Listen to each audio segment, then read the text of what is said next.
Hey YouTube, it's the Audiophile Pragmatist. I figured I'd try this live broadcast for a change, but I will also record it and then send it out the normal means. But what we're looking at here is really intimately little things, right? Like this. Antique Sound Labs, 8 watt per channel tube amp. Can you see the tubes in there? I think you can. To quote Mr. Rogers, yes, I think you can. So these are dual mono tube amps at 8 watts per channel. I believe they're not single-ended. Single-ended would require a much more horsepower and much bigger amplifier, but they're probably push-pulls. And I need to do a little more research. I bought them because I know they're worth this much, but a friend of mine, Richard in Richmond, thank you, Richard, for selling me these amplifiers at more than their retail value. But I'm just kidding. The retail value back in when they were made about 20 years ago, and they're made in China, right? They're a Chinese amplifier, and the retail value back then was $100 a piece, $99, $99. So you cannot buy them for that anymore. So the least I found them was for 240 something bucks on eBay, unknown, right? So Richard was willing to sell them to me for the same price. Thank you, Richard. I appreciate that. But those small amplifiers, I am going to hook up to, and if you don't know it, these are a bookshelf speaker. These are Klipsch. I bought these a while back, and I have been just kind of sitting on them because the stuff I used them with didn't make them shine.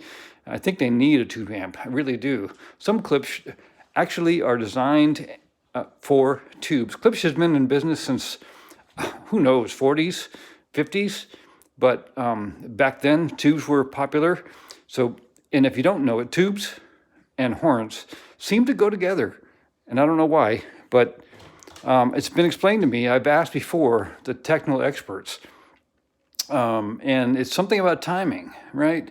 It's the amount of time factor that the tubes have, right, versus the horns, and it has like this magic component to it. You know, it's all Greek to me. I'm just reporting what I'm told. But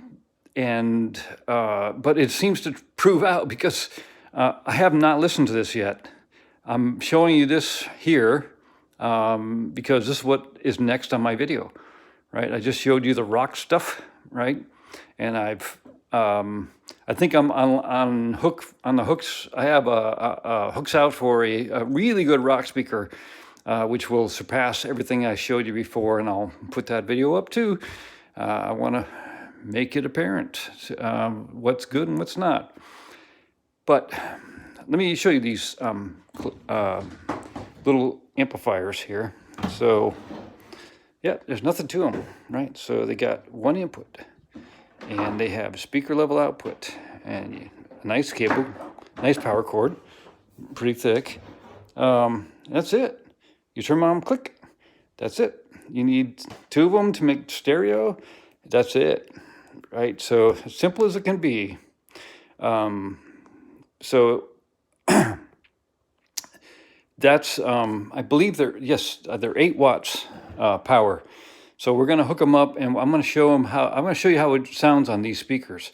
So these are very efficient. They're like 95 or so, 94, 95 dB per watt per meter. Klipsch, I will tell you, Klipsch always overestimates their efficiency. They are not as efficient as they claim. I can prove it.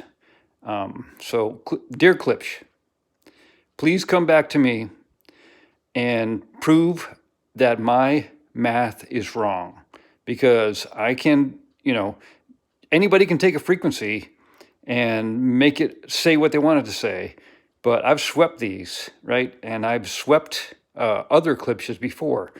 And you know, in comparison with other well-known speakers like Boston Acoustics and let's see, I don't remember, but many other speakers before, and they are not as advantageous as as Klipsch would want you to think they are. But I want you to take a look at these speakers. They are phenomenal. Oh, they are gorgeous. Beautiful wood. I don't know, Klipsch started making speakers somewhere else, right? In Kentucky, I think. And they're just, this is beautiful maple, right?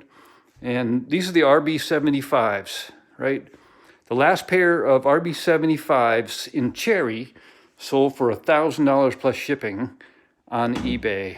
And these are the RB75s in maple. And that's probably more rare than the cherry. Oh, this is gorgeous. They're very, I'll give it a good look. So gorgeous. But yeah, so I'm going to hook up these with this, and I'll give you a listen. All right, out for now. Audio Pragmatist. Thanks. Bye.